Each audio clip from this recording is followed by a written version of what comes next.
Hi there, vinyl community. It's Greg here at the Vinyl Arms. Thanks for tuning in. I took the kids away this weekend to Centre Parks and we did loads of fun activities.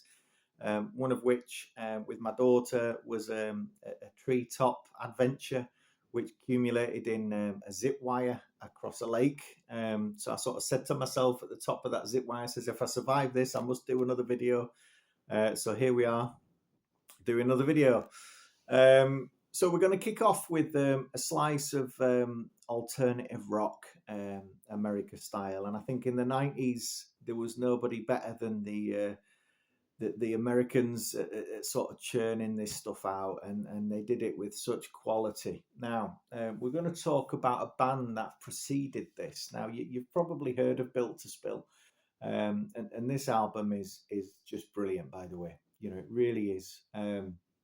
And this is a guy called Doug Marsh. You know, he's kind of the sort of the focal point of Built to Spill. I saw Built to Spill live as well at the Leeds Brudenell Social Club. That was a really good night. I went there with my mate Paul, who equally likes them just as much. And many years ago, Paul got me this record as a bit of a birthday treat, and it's a band called the Treepeople. So it's really quite ironic that at the weekend me and my daughter were swinging around for trees, and now we're talking about a band called the Treepeople. But that's how it works sometimes, isn't it? And this album is absolutely fabulous, and it's Doug Marsh on lead vocals and guitar, and also a guy called Scott Schmaljon, also on guitar and vocals, and they kind of do this dual kind of guitar vocal thing, and it works really well. Their tones and the voices are different, and so that sort of that dual vocal approach works really well and complements the songs really well, particularly on a couple of tracks, Clouds and Faces and Nod and Blink, and that different texture of their voices is fabulous. Also, the drums, a guy called Eric Akra, and on the bass, a guy called Dallas Reed. On so many of these songs, the drums and the bass are absolutely integral to delivering this kind of alternative rock. And on songs like Cartoon Brew and Ballad Bitter, it works so well. You know, that sort of that driving angular rock and the pounding drums and the supportive bass. Absolutely brilliant. As I say, in the 90s, you know, the alternative rock scene in America was just dripping with quality, you know, all over the place. And this album was released on CZ Records, which was a Seattle-based label. Did loads of great music. And this one came out on a rather nice, I don't know what colour we're calling it. I think it's probably sort of purple, marbly, purpley, clear through, see-through vinyl. But absolutely wonderful. As I say, all the way back to 1993 for that. Now, we're going to sort of fast forward now to 2004.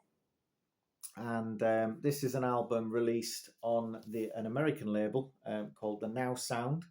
But it's not an American band. It's a Japanese psychedelic band called Sweet and Honey. Now, Sweet and Honey, there's 4 members of Sweet and Honey. The one you're most likely going to have heard of is a guy called Masaki Bato.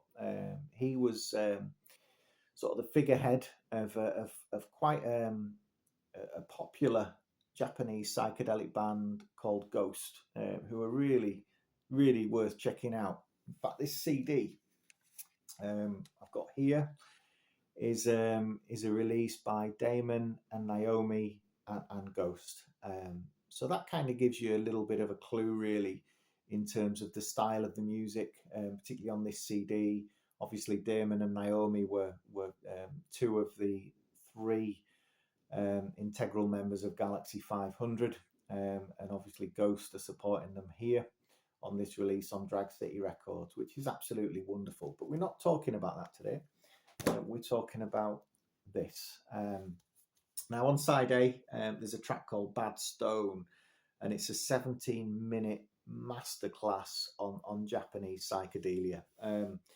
the first 5 minutes are an absolute onslaught to your senses. You know, it's really intense, heavy, hard hitting psychedelia, really fast paced. You know, the drums and the guitars are having an absolute battle with each other.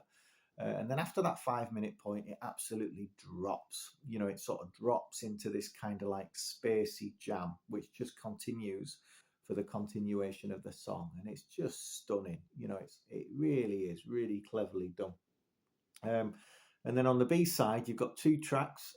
You've got White Lightning Boogie and you've got Last Cosmic People Still Dreaming.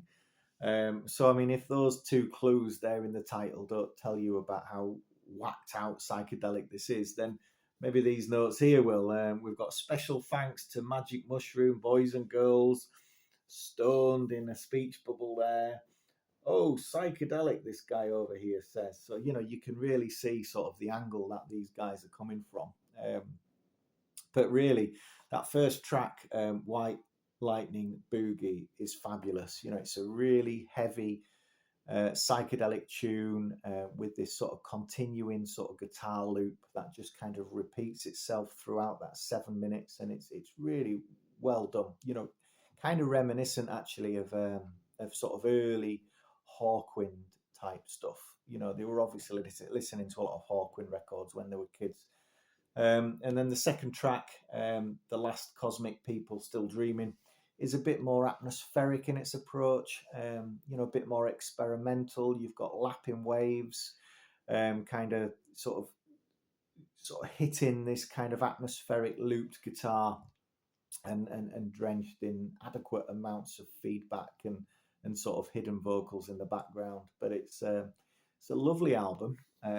It's probably one of the psychedelic secrets out there. So if you get a chance to pick one up, it's worth a pump. You know, it's really really enjoyable listen.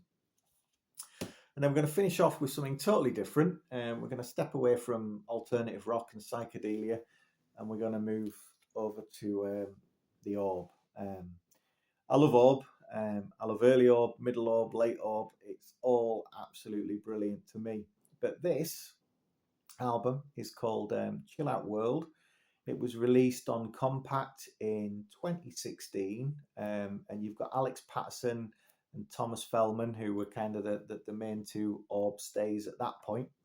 Alex Patterson has obviously worked with other people throughout his career, but for a long while, Thomas Fellman was his right-hand man. And they're also working here on this one with Roger Eno as well, who supports them on a lot of the tracks. And it's really well done. And this is probably, for me, the Orb's most ambient album. It is just so relaxing. You put it on, you kind of transcend it into another place, and you know, you're just so relaxed, you know, while you listen to it. And sometimes that's the sort of the wonderful thing about music, is it can just take you to somewhere else, and this is fabulous at doing that. It's a really nicely presented album, with a nice sort of thick sort of orange inner sleeve there, and you've got this kind of rather nice Orb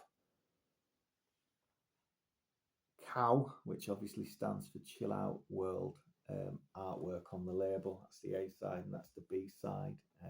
So very sort of minimalist and orbist in its approach and presentation. But as we know, the Orb have done such a rich tapestry of work, and it's really hard to just pick out one Orb album. You could pick out many; they're all perfect albums, but this one for me, certainly from an ambient point of view, is certainly a perfect album. Anyway, thanks again for listening. Hope you enjoyed this. Hope I've given you some tips or pointers to go check out, and hopefully speak soon. Bye bye.